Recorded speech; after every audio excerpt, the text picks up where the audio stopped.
Yo, what's going on, guys? Welcome back to another episode of Georgia Sports Nation. We got some more Hawks and Braves content on the way for you guys tonight. We're going to be discussing the end of the Celtics series, at the end of the Hawks season. The Hawks fall to the Celtics 4-2 in the first round of the Eastern Conference playoffs.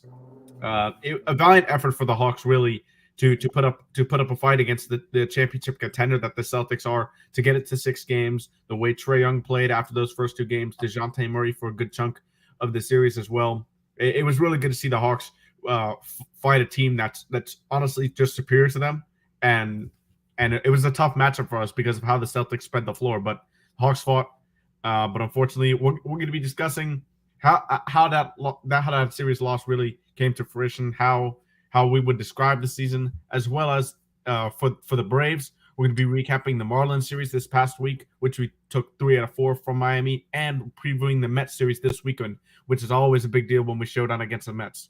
Without further ado, let's get to it. Roundtable Sports. What did you think of the Celtics series just as a whole? As a whole, I took it as series-wise. I took it as a plus. Honestly, I didn't see us winning more than one game. Knew it would have been one of the home games, but I didn't see us winning more than one. And still, that second game in Boston was a plus in my book. We fought because we know we are not the better team starters-wise. We know our bench could be probably a little bit deeper, or is deeper than theirs, as we outscored them the past couple of games, bench to bench. But I took it as a plus, and you can use that as momentum going into the offseason, into the next season. Yeah, I'm of the same mindset here, and like you said, the bench was big. Saddiq Bey, when he was on, it provided us something that really we don't have in that position from either the 3 or 4, which is that volume 3-point shooting. John Collins, he after a rough first 4 games, games 5 and game 6, he really showed up and showed out. He really showed up and showed out for us offensively. You have him knocking down threes. I mean, he went 4 for 9 from 3 in game 5, and it was gonna take everybody stepping up to win that game 5. You had Bogey, Hunter, Collins, Bey all make the necessary amount of shots to kind of cover for the scoring that you missed with DeJounte being suspended. Southside says he noticed in the last 2 games that Collins plays without Murray in game 5 and Capella basically becoming unplayable. Game 6, Capella was not really being in the lineup as much yet. And we were discussing this a bit off before the show. Clint Capella, this was a really tough matchup for him because when the Celtics played Al Horford, they would go to a 5-out offensive set, and it would bring Capella outside of the paint, and he'd have to defend Al Horford on the perimeter, and that was rough for us because our lack of point of attack defense. The Celtics were allowed to just get to the rim on whoever they wanted, basically. What did you think of our defense in this series? Defense could have been better. They did play to their advantage with that set right there. It's almost a small type lineup because Horford, was never big when he's not a big person regardless. Wasn't big when he was here. And that's how we played here up under Coach Bud. But it also weakens our defense for the fact of Capella having to guard Horford at 3-point line. That's not his strong suit anytime he's outside of the paint. It also, they could have kicked and drive, pass the ball all around the perimeter, and then one just bounce pass or somebody cutting right behind. It really weakened us, and we couldn't stay strong and actually have more bodies in the paint to grab more rebounds, which would have led to, more offensive possessions and more times we could have scored and took advantage of that. Yeah. I will say in the games that we won, especially in the last in games 5 and game 6 as well, even though we took the L, we did win the battle on the offensive boards by a lot, and we won the possession battle in a lot of these games. So with the peripheral stats, assist wise, we were generally good too. So with these peripheral stats, you'd think, the Hawks really had a chance to win this series, but ultimately it comes down to Boston's shot making. Their 3-point shooting, their prolific 3-point shooting team. We knew that coming in. And game 5, they missed a lot of threes, but in all the other games, they basically shot. They didn't shoot the lights out, but they shot close to their season average, which is way higher than ours. And overall, it was that we knew that challenge. We had to overcome that challenge by going at them from the 3-point line and trying to match them, which we did in one game, which was impressive because frankly, I didn't see that coming. But my key to the series a couple of weeks ago on the show was winning the points in the paint battle and the free throw line battle to offset Boston's 3-point prowess. And I think we didn't do as great of a job as we needed to do that ultimately. Like we said at the beginning, we definitely fought in this series, and we're definitely underdogs. I like the fight, but there are still some things that we could have done better to maybe force a game 7 or keep us in the games more, especially in those first 2 games in Boston. Yeah. You just mentioned about the 3-point shooting. We actually shot the same percentage this game 6. Both shot 43%. Free throws was the difference. They shot 94. We shot 77. So we missed 5. They missed 1.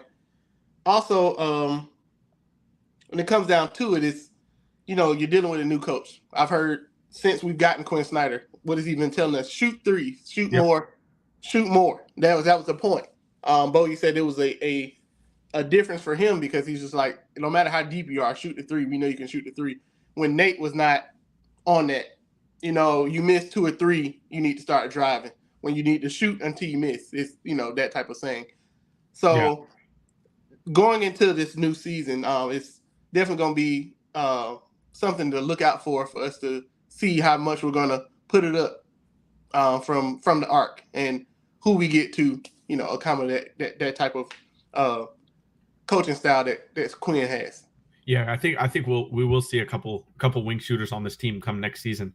And Vlad, we'll kind of get to this a bit after recapping the series as we just put it in a bigger picture of the season. But we'll get to this topic around Collins and Capella trades we might see and stuff like that. We'll get into that a bit in a bit here. For as far as outside's comment here, yeah, Tatum and Brown really in the fourth quarter of Game 6 showed just how good they were. The Hawks really just went cold in those last, from the 6-minute stretch up until the 2:30 stretch. The Hawks went cold, and we were getting good looks, but we just couldn't make them. Trey was struggling with his shot in the second half after being gassed from Game 5 and the whole first half of Game 6. DeJounte missed a layup at the rim. Trey missed the open floater, and off that jump ball, Trey had a wide open look, and he missed that too. So these were shots that we'd like to get in the flow of the offense, but unfortunately we couldn't knock him down. And for me, the shot that changed the momentum of the game or gave the Celtics that edge was when Trey missed that 3 off the jump ball. Jaylen Brown comes down, and we have a good defensive possession. Shot clock's winding down 5-6 seconds. Jaylen Brown has the ball up top on the right wing with DeJounte Murray guarding him. Jaylen Brown pulls up in his face. Great defense by DeJounte, but JB knocked it down. And you got to tip your cap there. That's better. That's good defense, better offense. But the shot making that Jason Tatum and Jaylen Brown put on in that fourth quarter was definitely hurt the Hawks, but is something you got to live with. Those are 2 great players. That's true. Some of them, I'm like, how did that go in? It's just that's that confidence, though. I know I've missed a couple. I know, my shot not really falling right now, but I'm gonna keep shooting. They both have that type of dog mentality that they're gonna keep shooting, and it's finally gonna eventually drop. Once it does drop for them, it was wraps. So yeah, let's see what we can do. When you have Jason Tatum with 30 and 14 boards, actually too, Jaylen Brown with 32 and 5 boards, when they combine for 62 points, you're not going to win very many games. And the Hawks lost this game by 8. We were in this game and had multiple leads in the second half throughout the entire night, but ultimately, Jaylen Brown, Jason Tatum, you can't let both of them go for 30. That's not a recipe for a W. Jason Tatum didn't really have the best series if you ask him up to his standards, but Jaylen Brown really was the catalyst for him all night. And Malcolm Brogdon too hurt us off the bench tonight in that Game 6 with 17. Definitely did. I remember hearing somebody saying that. I think I was listening to 929 the game, and they were talking about what one thing that the Hawks are lacking once it gets past Trey, and depending on the night it is, DeJounte or whoever's going to be our second scorer, it starts to get blurry. You know what I'm saying? But there are times where I saw, like the person was saying on 929, where Tatum and Brown can chill in the corner for a possession, and Smart or Brogdon can do what they need to do, and they'll still come out with points in that possession. We can't afford that luxury to where, like it was, Trey played, 40 minutes yesterday? Trey played 40 minutes yesterday in 45 game 5. Like, like you say, he's worn out. So we definitely need time to, aside from him being on the bench, to where he can not take a possession off, but, not have to move like he, has to, where he can take time off and we know somebody else is going to score and we have confidence in that person. We need to get to that point and see what we can do to, acquire a player like that, or somebody else just step up and take the reins. Yeah, and you also with Trey, game 5, Trey had an 100% usage in the final couple of minutes. 100% usage. I mean, that is crazy.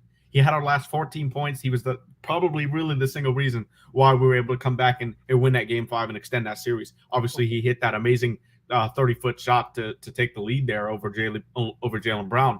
But overall, that game, he was just amazing. And same in game 6. But we'll get to Trey and DeJounte in a bit here. I want to get to this comment by Southside here. He was impressed by how Hunter finished the series in the last 3 games. And I briefly mentioned that Jason Tatum really did not have the best series. And a lot of that is due to DeAndre Hunter.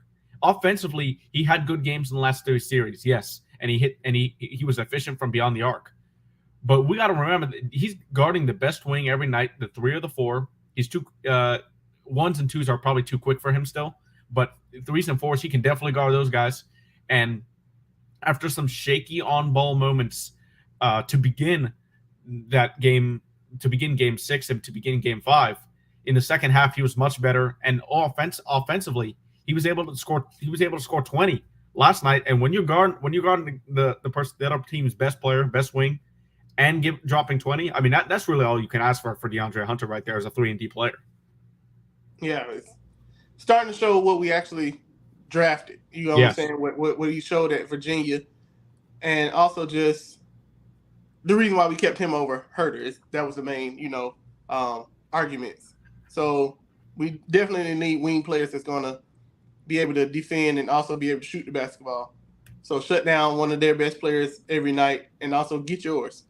So if this is what we can see going into the next season, no, I'm hopeful. Yeah, and game 5 was really where you saw like both sides of DeAndre Hunter. I mean, 3 or 5 from 3. He didn't really score much. 13 points is you'd probably like to score him a bit more there. But look at the defensive side of the ball. 19 points, Tatum, 8 assists, 8 rebounds, 1 of 10 from beyond the arc, and 8 of 21 from the floor. I mean, a lot of that was DeAndre Hunter's work on defense. So Dre had a really impressive series, especially in only the last 3 games. The first couple were definitely shaky. I do have to say that. But let's move on to the 2 stars on our team, Trey and DeJounte. In this series, Trey Young, after having a rough 2 first games, the media, fans around the fan base, they were saying, "Oh, is Trey's playoff demons back? Is this a real thing? Was 2021 just a fluke?" Trey proved that wrong. He averaged 29, 10, and 3 in this series. After those first 2 games, he just went insane. I loved how Trey played in this series. Really, it was awesome to see.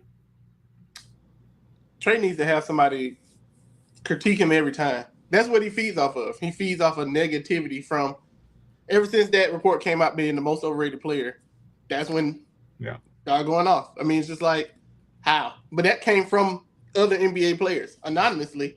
But it's just maybe that needs to be his motivation. Somebody in the locker room, one of the coaches say something bad about him, and you use that and you go out there. Because from then on, I mean, you just feeds off of that overrated or feeds off of, being too small, not strong enough, can't shoot like Steph, all this other stuff. So, yeah, that's what we're going to need. I really liked how Trey was able to do it from both beyond the arc and getting to the paint. I thought in games 5 and 6, he began with that 3-point shot and it was on, so he kept going to it. But in game 6, I feel like he had a really good balance in the first half of going to the basket and shooting the long ball. And when you have that, when you have Trey turning the corner and shooting the three, it's almost impossible to guard him. Like, how you going to stop the floater, or are you going to go under the screen and let him shoot the three? It's so hard to guard when Trey has that 3-point shot working. And for a large part of this season, he really didn't have that three ball working as well as he wanted to. And that has a lot to do with his struggles, if you will, for this season on the efficiency side. Yeah, his struggles are other people's great nights. You know what I'm saying? He still averaged, about 25, 26 this season? 25 and 9. Anybody else that's not a superstar, those are great numbers. But being on the pedestal that he is, it's going to be micromanaged and very looked at through a microscope. So 26 and 10, actually. Yeah. He did have 10 assists. There we go, double. So, yeah, my whole thing is, I mean, I don't know. I don't know what to say past that. Yeah, well, let's move on to his backcourt mate, DeJounte Murray, who obviously, Murray was suspended game 5. We still got the dub, but for the season, so he only played in 5 of the 6 games. He averaged 23, 7, and 6 in the 5 games versus Boston. In the first 2 games, he was really our best player on offense. Yeah. He got to his spot, knocked down some threes. One thing I wish we got from DeJounte a little bit more consistently is getting to the rim. Right now, Trey is really the only guy that's going to force the issue and try to get contact or try to put pressure on the rim consistently. I think I want to see next year from DeJounte go to the rim more instead of pulled up for that mid-range jumper. I know that's his specialty, and if that's on, keep shooting that.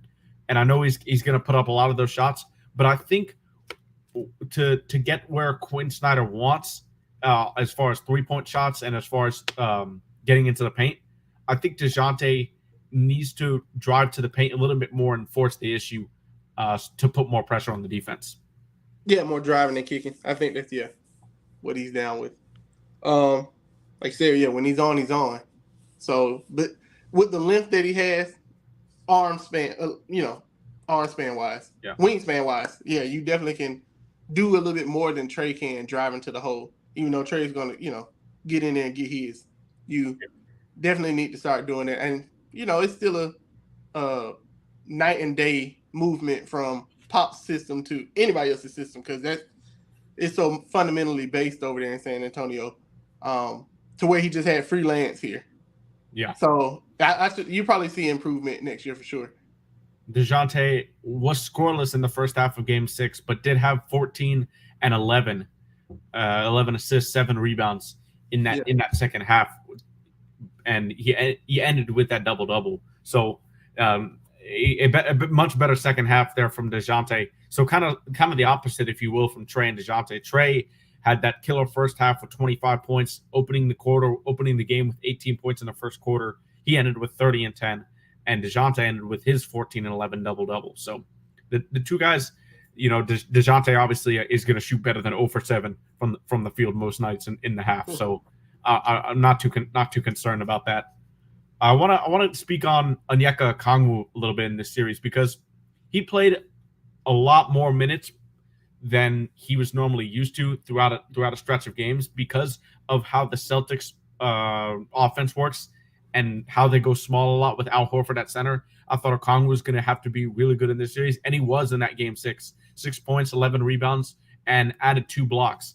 He also made a 3 in this series as well from the top of the key. So that was great to see. It was funny. In his exit interviews, Onyeka said, I told y'all I'd come back with a Jimmy this year. I told y'all, and he did. Double O has been such a bright spot for me all season, playing way bigger than his size. Yeah. 6'9", you don't think that you're supposed to be playing the 4 or 5 in the NBA at this point, in this day and age. But he plays way bigger than his height and size. And we're going to need that going forward. So we're going to need him to grab boards. We're going to need him to, more putbacks and get a little stronger. But that's going to come with time. Oh yeah, for sure.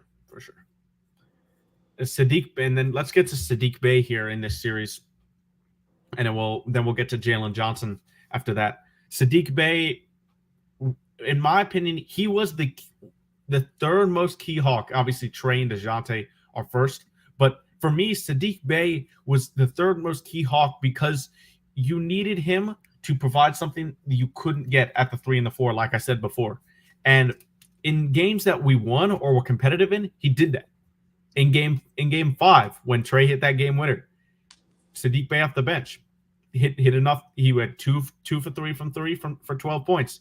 In game 6, when the Celtics closed us out, it was the opposite. He just hit 2 of 7 from the field for only 7 points. But John Collins had a great night in games 5 and 6. So you just see the contrast between Sadiq hitting. Oh, if he's on, you play him a lot. That gives us such an advantage because it allows Trey to get more room in the middle to work that pick and roll for spacing. But if he's not hitting shots, and if John Collins is having a good game, you keep Collins in there no matter what. But it's a little bit harder sometimes if we're not running that pick and roll with Collins, which I like how Quinn did that a little bit more toward the end of game 5 and game 6. If we're not doing that, Trey doesn't have as much space. So Sadiq Bey knocking down those shots was huge for us in those 2 wins. Yeah, Sadiq was really hustling in game 5. I saw him take a couple of rebounds from Horford. I think he took one from Robert Williams. Just, all around a pest on the court. And we need that. Probably haven't really seen it since DeMar Carroll, just the garbage type of points that you can just pick up. But we definitely needed just a little bit more. He was key. He definitely was key. Between him and Bogey, depending on what type of game it was, he was key in the shooting. And we might need a little bit more from him. Yeah, I think we did. I think we did need more from him, especially what he does defensively. He's not a good defender at all. Yeah. And this is just me. I think he's our worst defender. And when he's not hitting shots, that's when he's like, so what is he doing for us, right? And that's why Collins sometimes, if he's hitting threes, you leave him in there because JC is an above average defender, and he played. I gotta talk about this with Collins. I know we already went over Collins, but I gotta highlight this. John Collins in the second half of Game 6 was switched on to Jaylen Brown and Quinn Snyder. I think this was an excellent move by him. John Collins played the best defense out of anybody last night on Jaylen Brown. Better than DeJounte, because DeJounte's defense, on-ball defense, it was bad in this series. it was bad. That's something we know we need point of attack defense, and we thought we were getting that with DeJounte, but unfortunately that wasn't the case. But yeah, John Collins, shout out to JC for switching onto Jaylen Brown and really doing a pretty good job keeping him out of the paint in that second half last night. Yeah. Now we get to Jalen Johnson. He didn't play too much in this series. After the first 2 games, it was really iffy for me. But after those first 2 games, I think he really cemented himself as having an impact on both sides of the ball in his limited minutes in games 3 through 6. Yeah, did he play at all? Yes. Oh, 5 minutes. Okay. Yeah, that's what I mean. It was pretty much single digits. 5 minutes, 5 points though. But yeah, Jalen's still young. You know what I'm saying? From not even really touching the court last year to seeing when we, had our coaching change where he was part of the rotation, and kind of AJ kind of got the shorter end of the stick. But I did like the hustle that he was giving, because when he was fast breaking, when it might have been a loose ball or it was a change possession, he's sprinting down the court to try and get those, not cherry picking points, but definitely where you got easy most people running that court. Yeah, easy buckets for fast. Yeah. And I like Trey and DeJounte actively look for Jalen in transition because he knows he's such a good because they know he's such a good transition playmaker, transition finisher. So that's good from both your all-star type players looking for basically a rookie. I mean, he's a second-year player technically, but this is mainly his first full year in an NBA rotation. Yeah. And I really like how Trey and DeJounte instilled confidence in what Jalen's best at, which is that transition offense. And this is funny too. Yeah, I agree, Keyshawn. DeJounte doesn't need to be guarding Trey, even though I think Trey wins that no matter what. But DeJounte should practice. It'll still help him because Trey is one of the more quicker guards. You got him, De'Aaron Fox, Kyrie. Yeah. But yeah, it'll improve. They'll both get something from it. 100%. When we now go to the overarching topic of for the season. So we'll start with the basic question here. How would you describe the season? Mediocre. Mediocre. Yeah, it was a letdown from the expectation that we had, from what we talked about on the show before the season started. We thinking 3-4 seed, which easily it could have been. If we didn't choke away some games. Yeah, you couldn't pull any winning streaks together, or you had 2 wins, 2 losses. It was 33 straight games of not pulling away from 500. So I said it was just mediocrity. So it's just, we know we're better than that for sure, but they have to prove it to themselves. Yeah, for me, I'd characterize that as a letdown. In the regular season, especially, we know we should have won games against the Spurs, the Rockets, the Hornets. We lost to them 3 times. Ugh. We choked away a game against Orlando. So that's 5 wins I just listed right there that we should have had. And especially that Rockets game early in the season when DeJounte bopped Jabari Smith on the head. That game was really frustrating the way we lost that, when DeJounte and Trey both went for 40. And we ended up losing to the Rockets just because the effort wasn't there. We gave up 22 offensive rebounds. I remember that number. But that game was just ridiculous. But with that being said, these playoffs and the way we played under Quinn was much better. I know our record under Quinn is not that great. We're at 500 or 1 game below 500 with Quinn, but we had the second best defense in the league. Our defense got a bit worse.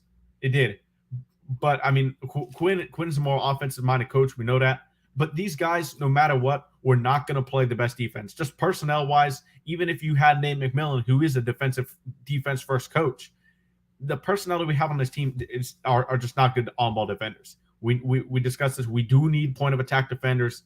And for me, that is our number one need this offseason. I'd like us to get a guy, DeLon Wright would be awesome if we could get him back. Josh Okogie, TJ McConnell are just some guys. DeAnthony Melton are just some guys that come to mind right now. But DeAnthony Melton, I don't think is leaving the 76ers. But Okogie, if we could sign him in free agency or trade for DeLon Wright somehow, I would really think that he could help us a lot.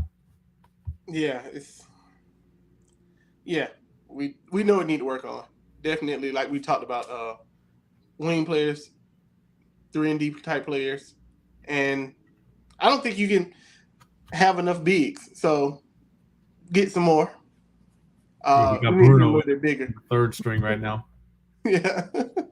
So for me, there the 3 key things that Landry has to address this offseason. 1, point of attack defender, at least 1 good POA defender that can guard guards. We have Hunter for the wings and Jalen Johnson, but we need 1 for the guards because those are the guys that get into the paint the most. 2nd, we need, like you said, Joshua, wing shooters, like a Cam Johnson type player, a Kyle Kuzma type player. Not to the level. I don't think we're getting Kyle Kuzma. Cam Johnson's definitely possible, but like a wing shooter like that too. And then 3, a backup point guard, like Aaron Holiday. Aaron Holiday, yes, he's a good defender, but he's small. And when they got big guards like Boston does, we really couldn't play him. Offensively, Aaron Holiday's not good. He's a good catch and shoot 3-point shooter, but at handling the ball as initiating an offense, he cannot do that. It was rough to watch him do that. We need a backup point guard, a 3rd string point guard that will play when it's like DeLon Wright. I just like going back to him because, well, 1, I love him as a player, but 2, he provided great defense, and it wasn't like he came in and disrupted anything. when he got aggressive offensively later in the year, when the coaches let him have some freedom offensively, he was knocking down threes. He's a great 3-point shooter, and he's great size and great defense at the point of attack. That's just what all we need in a third string point guard to come in, maybe 10-15 minutes, but just to make sure that those guys like Trey and DeJounte don't get too gassed to the end of the season. But that point guard that we get, that third string point guard, has to be able to defend decently and shoot the three ball. Yeah. So those are my 3 off-season needs. What about you, is Josh? I'm in agreement with all of them. We definitely would need somebody to back up Trey when he's not on the court. That way you can leave DeJounte at the 2 majority of the time. A wing shooter, more wing shooters, also wing defenders. And what was the last one you said? Back up with third string point guard. Well, yeah, we said guarding the guards, right? Yeah. I'm in agreement with all that. Brandon Ingram would be good for this team. I mean, that'll take a lot to give up, and I don't think we're going to go get him. But Brandon Ingram would be great for this team. That's in a vacuum, yeah, he would be. Yeah. Which one of those would you prioritize the most out of those 3? Or I get the backup point guard isn't really it, but the first 2. For me, prioritizing more players, closer to what Hunter is. 3 and D. We need some more wing players. Okay, wing players. Yeah. For me, it's the point. It's the point of attack defense. I like what Clint Capella and John Collins did this year, but they had to every game they had to rotate over and go help so much because DeJounte, Trey, Bogey, Sadiq, Dre, if he was guarding 1s and 2s, just couldn't stay in front of their man. Yeah. And I think our defense will get so much better. I think those guys will stay fresher too in the paint, and stay out of foul trouble more if we get more point of attack defenders. So that's the thing I want to be addressed the most. Okay. One thing else here about the Hawks before we get to the Braves. As far as Landry, how do you think he did in his it's not his first full season, but his first trade deadline season, getting Sadiq Bey, Garrison Matthews, and Bruno Fernando? Did what he could for what he had, what he had to work with. I can't really say we gave up. I don't know if we gave up too much for Sadiq. What was it, 4 second rounders? 5 second round picks. It's a lot. It's a lot. It is. Okay, so yeah, it is a lot. But I think he'll be a good piece for us moving forward. So if we can keep him, I think it's okay. Okay, yeah. We just have to see. Like I said, work with what he has. Once you get into a certain position where you're taking over for somebody, and it's after the league year has started, that's it's a hard task. So yeah, this team had a lot of moving parts this year with Travis Schlenk, Landry Fields, Kyle Korver, Quinn Snyder, Nate McMillan, that stuff. So and Joe Prunty when he coached those 2 games. This team had a lot of moving parts this season. But for me, Landry, I think did a pretty good job. One thing, no matter what you think of Garrison Matthews, Sadiq Bey, and Bruno Fernando, you got to give credit to Landry Fields for doing this. He made the team better and deeper while saving money. So that I don't think that should go unnoticed. I mean, we offloaded Justin Holiday at a second, and then we traded 5 seconds for Sadiq Bey. But we saved money throughout that process and made the team deeper. So I think even regardless of what you think about those players, I think that there has to be something said for that. Landry did a great job orchestrating those trades. But I think if we can get Sadiq Bey to be a good piece for us moving forward and a key bench piece, no matter if he starts next year, if we move Collins or Capella or anything like that, I do think that if that happens, the 5 picks are worth it. Okay. And I said last thing we'll speak on the Hawks here. I did say to Keyshawn that we get back to his comment here. All right, he thinks that John Collins will get traded in the offseason. If he doesn't, then he might get traded at the trade deadline next season if he plays bad. Now, there are a ton of rumblings surrounding Collins and Capella specifically. Who do you think is more likely to get dealt next season or this summer? Capella. I agree. Only because for me, I think he is dealt first because he doesn't have the new contract. That's one. For two, oh man, John Collins now the longest 10-year Hawk. John Collins is the longest. I mean, I don't mean nothing, but I think you just let him play up under the active notion to where you can get comfortable to know I'm not going anywhere. That don't mean I'm settled in, so no matter how bad I play, I know I'm not getting traded. It's to the fact that once you keep hearing that stuff over and over, it messes with your mental, and that transfers over to the court a lot of the time. It transfers over to any sport. I'm in rumors all of the time. So, you let him play up under comfortability, and guarantee he can ball out.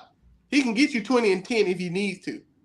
Oh, yeah, John Collins, absolutely. If you have John Collins in your main pick and roll ball, as your main screener and roller, John Collins will get you an easy 20 and 10. Yes. But because we have Capella, Collins can't be utilized like that because Capella is then legitimately useless on offense.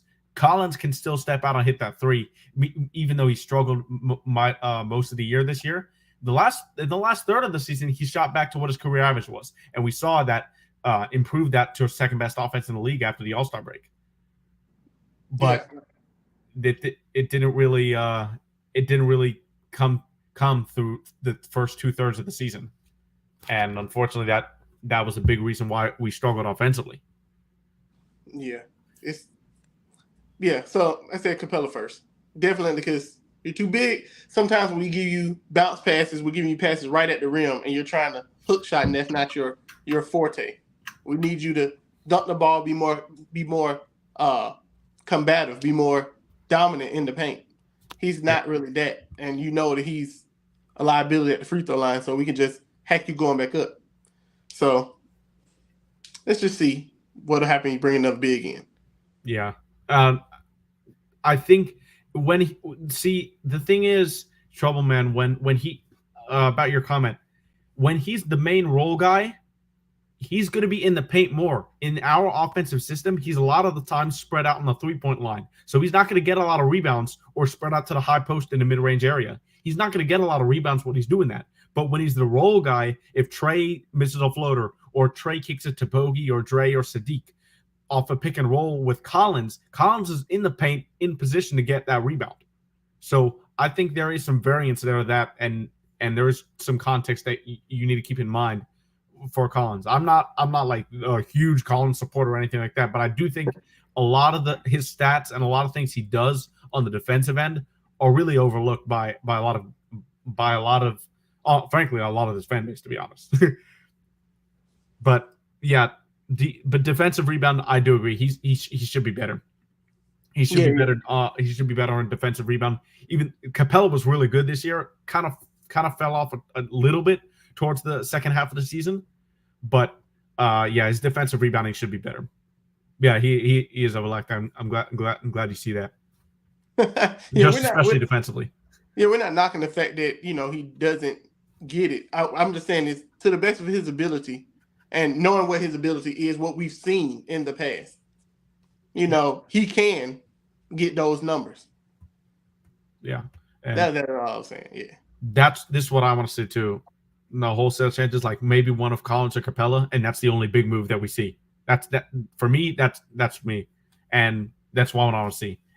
For me, it's Capella. I agree. Roundtable that Capella is more likely to get dealt, but my main reason is because you can't have a number 6 pick on the bench for his entire career, pretty much. You got to give Onyeka and how he's played this year. I think the chance to start Clint Capella would work so well in Dallas with Luka and Kyrie. Even if Kyrie leaves with Luka, for me that's the destination that comes to mind immediately. If we could get 1 or 2 first round picks and a wing shooter or point of attack guard defender for Capella, I think that's great. I don't know if we'll get two.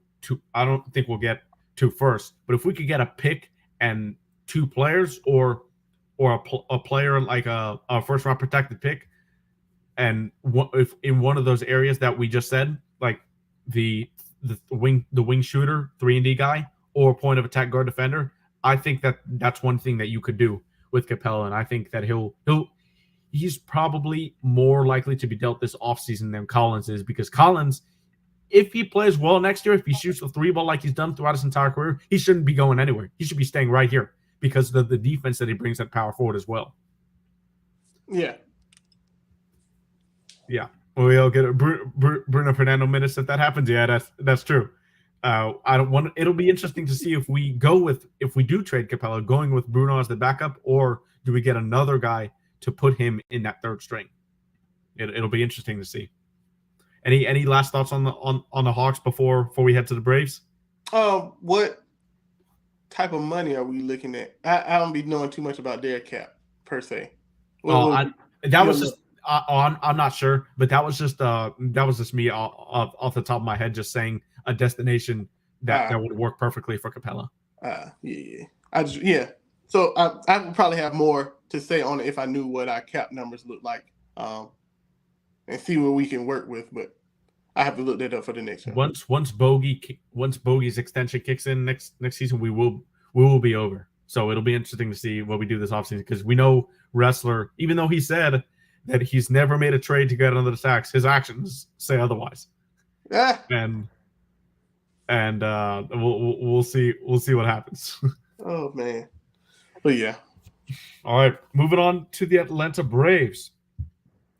This past week, we faced the Marlins in a 4-game series, and we thought we were going to get the sweep, right? We won the series 3 games out of 4, so still not bad. But we really dominated the series like we should have against the Marlins, and we should have taken 4 out of 4. But unfortunately, that 9th inning yesterday by AJ Minter, who struggled recently, was not pretty, as he allowed 5 runs. Jesse Chavez with the final 2 hits, scoring those 5 runs, charged to Minter. But what do you make of his struggles so far this season? And are you seeing anything that's really hindered his success so far that we know he's had through the past 2 years? I want to say coming into it, well, no, I think he knew about it. I was about to say coming into it that he didn't know, anything about taking over closer role, but he knew that before the season, started, and he's been a closer before. Was it 19? It was the year that he really struggled in that closing role was 2018. But he did have a role, I think. Let me go back. I remember we sent him down in 19 or 20, one of those years, and he bounced back very well. Not saying you have to do that now because you don't have an option right now until you get Iglesias back, but Minter definitely has to get out his head. He's definitely not the one. I know he blows a save today, you can throw him right back out there tomorrow. It's gonna linger for a bit. That's the player I've seen him to be. So he definitely has to do something to get his mind right, or you're gonna have to take him out of that closing role for the time being. Put Dylan Lee in, or put somebody else in. McHugh, somebody's gonna have to be a closer until we get Iglesias back, maybe within the next week or so. Yeah, his first rehab assignment went really well for Iglesias. Shut down inning, 12 pitches, so that's great to see. And we're getting healthier too. Michael Harris is coming back. So even though the Braves should have won the last 4 games, like I said before, but the bullpen has had its struggles recently, and against Houston as well. When we got swept by Houston, the bullpen gave away 2 of those games when we had 2 or 3 run leads, which Yordan Alvarez was just so good in that series. He hurt us big time. In this Marlins series, though, Ronald Acuna just continues to be on fire. I mean, this guy's the best hitter in baseball right now, as far as getting on base in the leadoff spot, and he's gotten on it with a ridiculous amount of times to start the game, whether it's a single, a double, a leadoff homer, a walk. He's gotten an on-base streak of 18 games. I believe it's that now, and he's been really good. There's not much else to say about Ronald Acuna. He's fully healthy. He's an MVP candidate, and that's what happens when you get a fully healthy Ronald Acuna Jr. Yeah, you heard me talk about it before. Last year was mainly just, getting back and getting his confidence back because, tearing an ACL is not something you just get over. Even in your rehab, you don't just get over it. You still think about it. That's kind of why, and it might still be in his head a little bit. Maybe it's just me. I kind of feel like he could have laid out for that ball yesterday that was hitting the gap. That Chavez that was hit by him. He didn't reach out for it or anything like that, and it's just one of those things where it's still a mind thing, and it's going to be there. And the worst thing you can do is think about getting hurt. It's the quickest way to get hurt again. But get his legs back up on him and actually feeling 100%, leading the team, runs, hits, doubles, total bases, and stolen bases. Yeah. So he's leading the league in steals. Yeah. Who else has a steal on the team? Sam Hilliard has 4, and Michael Harris has 2. So yeah, Acuna has 13. That's pretty decent number, Yeah, and a WAR of 1.7, which is almost double what anybody else has. Sean Murphy has a 1. Yeah. Speaking of Sean Murphy, I remember people got really they were jumping to conclusions within the first 1.5 weeks of the season. Oh no, can Sean Murphy hit? Why did we trade William Contreras? This guy can't hit. And then in the Kansas City series, since then, he's just been an extra base hit machine. Correct. And not to mention the defense that he provides behind the plate and the cannon of an arm that he has. Yeah. We definitely knew it was going to have to be an upgrade defensively. We knew it was an upgrade defensively. But since then, I almost forgot real quickly that d'Arnaud has been hurt and been out this long. Just because Murphy has been showing that, okay, yeah, I can be and have been everyday catcher. And when d'Arnaud comes back, you're going to go back to the, one of them's DH, one of them's catching. So yeah, he definitely stepped up at the plate. And d'Arnaud took live BP today too. So he's on his way back too. So we're getting Michael Harris soon. Travis d'Arnaud, Colin McHugh, hopefully he's going to come back soon. But we're also getting Michael Harris back. Yeah, Michael Harris tonight. Yeah, if we play. He's in the lineup tonight at the 9th spot. But it's really going to be interesting to see once he gets his legs back under him into the full swing of things. Do we see an outfield of Hilliard, Harris, and Acuna? I would like that. Yeah, I think we do. Given Ozuna's struggles at the plate, he's even worse this year than he was last year, and that's really so unfortunate because with how he came out in spring training and how he started the first couple of games, we're looking for a bounce back year for Ozuna, but it's really looking like he's just it's just gone. It's really looking like he's just lost all confidence, lost any type of willingness to put competitive at bats up there. The boos are raining down anytime he comes up to the plate or anytime he strikes out, especially. So honestly, I really like Ozuna for all his things, and I still am rooting for him to have a good season. But it's not like I don't think you can play him much anymore at this point. I really don't. Yeah, like we said, that money is a lot to eat. It's just something that you do want to see him bounce back for because you want to get your money's worth. And knowing the hitter that he can be, fielding is out the question, but knowing the hitter that he can be, I don't know what's not clicking. You might need to get out there and do like Donaldson did in 19 and take some extra BP and whatever you're struggling with. But it just seems to be an overall struggle to where he's not even having competitive at bats, not one bit. Like you're looking like he's stepping into an 0-2 hole as soon as you get in there, and it's not. I cringe when I see him in the lineup, kind of like when I see Albies in the 4 hole, but Albies is kind of hitting now. And it's I was going to get to him next. Ozzy's leading the team in homers now. He tied, with Olsen. With Olsen, who's been we got to get Matt Olson to strike out a bit.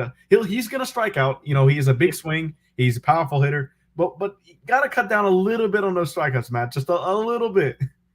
Really Ozzy, speaking of Ozzy, he's been great ever since the first couple weeks of the season. When he was striking out a lot, he's putting the ball in play, and with his speed, he can leg out infield singles for days.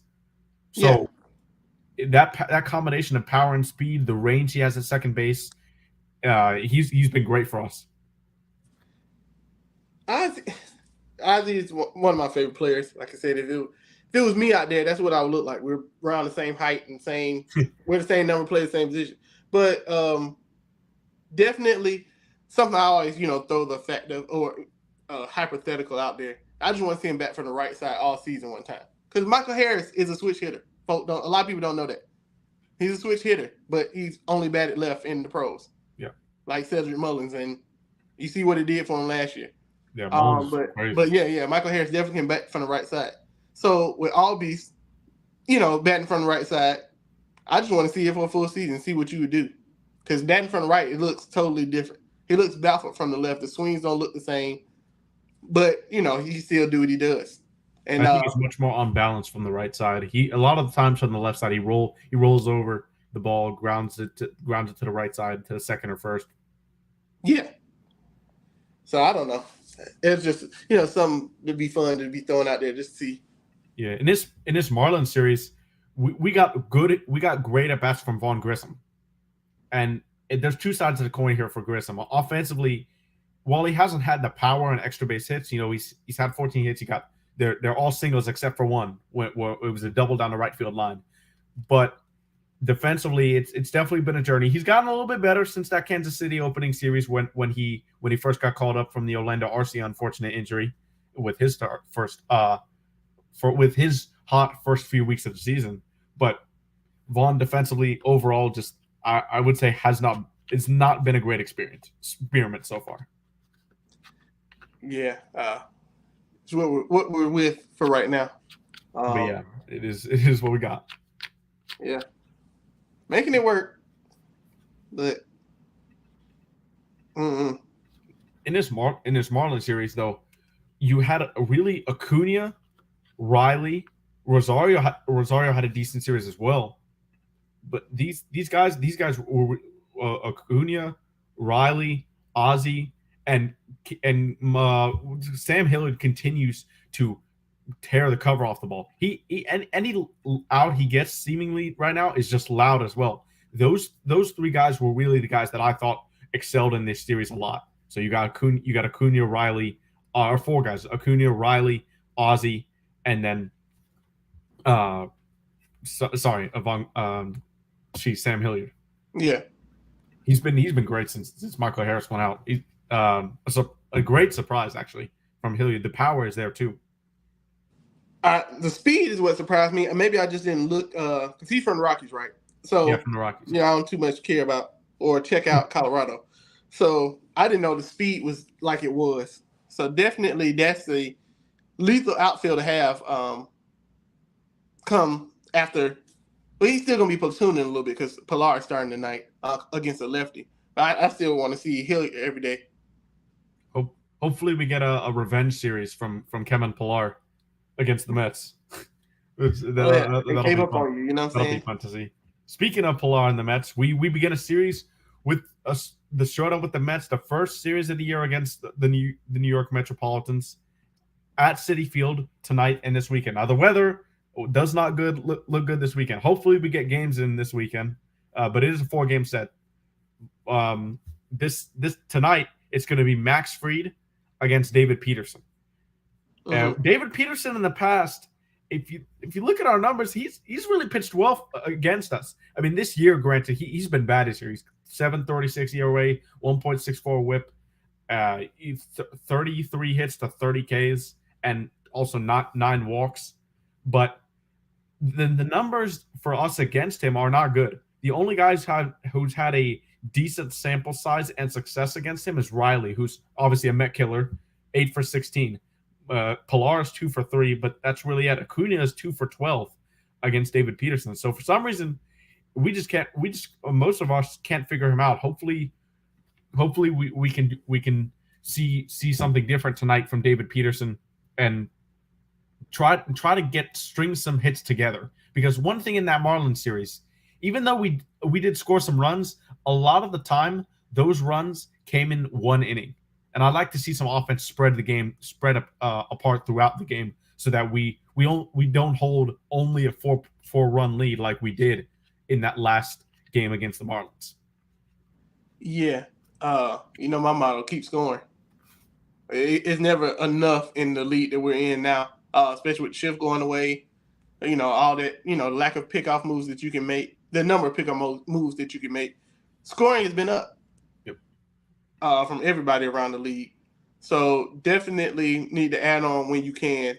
We have runners in scoring position or anything. Something that me and my friend have talked about. The lack of small ball that has left baseball, period. You get runners on first and second with no outs. There's no bunting going on nowadays. Everybody's trying to swing for the fence. Yeah. It's not even where you try and hit to move the runners over. I'm not understanding it. That you are professionals and you're not doing stuff that we were fundamentally taught when we were younger. So, and the Braves are one of those teams. The Braves rely on the homer a lot. Yes. And we do hit a lot of homers. Yeah, but you have guys that we got to be able to string hits together. I have never seen Acuna try and lay down a bunt. I've seen Albies do it, seen Michael Harris do it, but I've never seen Acuna try and lay down a bunt. It might not be the player that you are, but, it can open up a whole nother avenue to what you can do if you're able to start doing that as well. Yeah, maybe Acuna, who knows? It could be the ACL still. Who knows? But for Acuna, honestly, I'm fine with him not bunting. I mean, with his power, with his low strikeouts, Ozzy is a different guy. Like, he strikes out a lot. But Acuna, with his low strikeout rate, I really don't mind him swinging. I'd honestly rather him swing than lay down a bunt, just because his extra base hits, the power he can change the game with one swing of the bat from the leadoff position. I'd rather him swing than bunt. But I see what you're saying. Yeah. And on the other side, against Max Fried, obviously the Mets have seen Max Fried a lot, but they don't have good numbers against him. Pete Alonso, 281, so that's decent numbers. Jeff McNeil, though, has by far the best numbers, 10 for 27 with four RBIs. Mark Canha also has a 333 average against him. So the Mets, obviously, they've seen Max Fried a lot. We haven't seen David Peterson a ton, but there are some guys in our lineup who've never seen him. You've got Sean Murphy, Vaughn Grissom, and Eddie Rosario being those guys. So they're going to definitely pass some information from each other. It's funny though, because the Mets fans on Twitter, I see, have been calling for them to bring up the young guys, and they have them for this game. Brett Beatty at third base, and Francisco Alvarez, who's catching. And we saw Alvarez briefly last year, and he's a catcher with a lot of power, but he strikes out a ton. That's what we really saw from Alvarez. But Brett Beatty, to me, looks like a guy that can stay in this league for a long time. He's doesn't have a really powerful swing, but he's a contact hitter. He doesn't strike out a lot from that left side. So gonna have to watch out for that bottom of the order, because you don't want guys on base for guys like Brandon Nimmo, Starling Marte, Lindor, and Alonso, who Brandon Nimmo's leading the team with a 341 batting average. So that's where you don't want the bottom of the lineup feeding the top. That's one thing the Braves do a lot, though, which has been something to be fond of this year.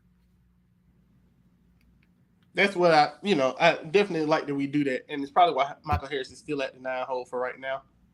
I eventually could see him moving up to 2. I wouldn't mind him being the 2 hitter. But yeah, definitely have to do with him getting his legs back and his back back.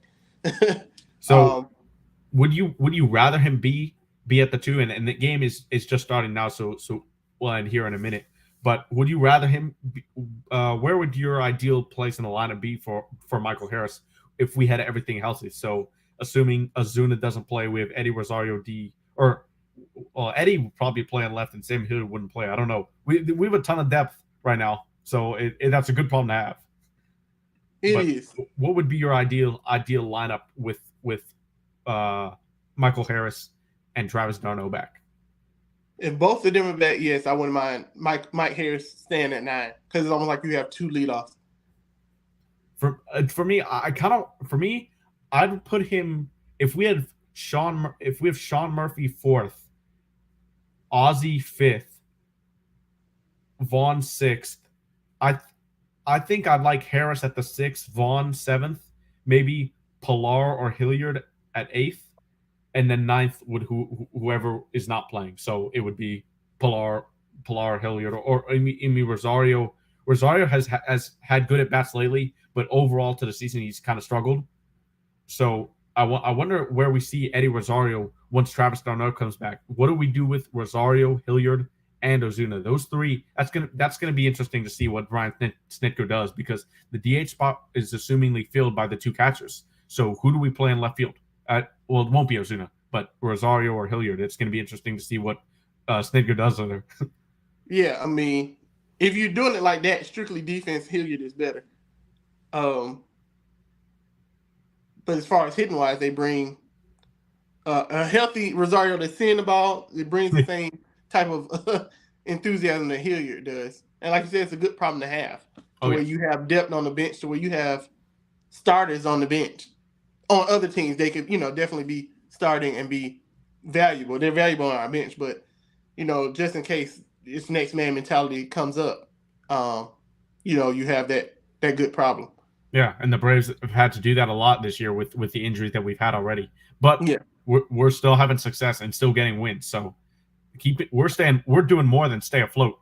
Like we said a couple weeks ago, we just need to stay afloat until these guys get healthy. We've been winning games. We went on an 8-game winning streak, which was awesome. Fortunately, we had a 4-game skid after that, but then we won the series against Miami, and we look to win a series against the Mets this weekend.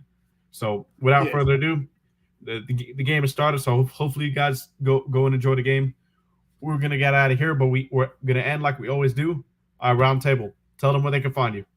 And you already know, you all can catch me on IG or Twitter at RTS Sports 2. Like I said, DMs are always open. You can talk on my pages or whatever like that. Like I said, always open to talking sports about, anything around the country or definitely here in Georgia.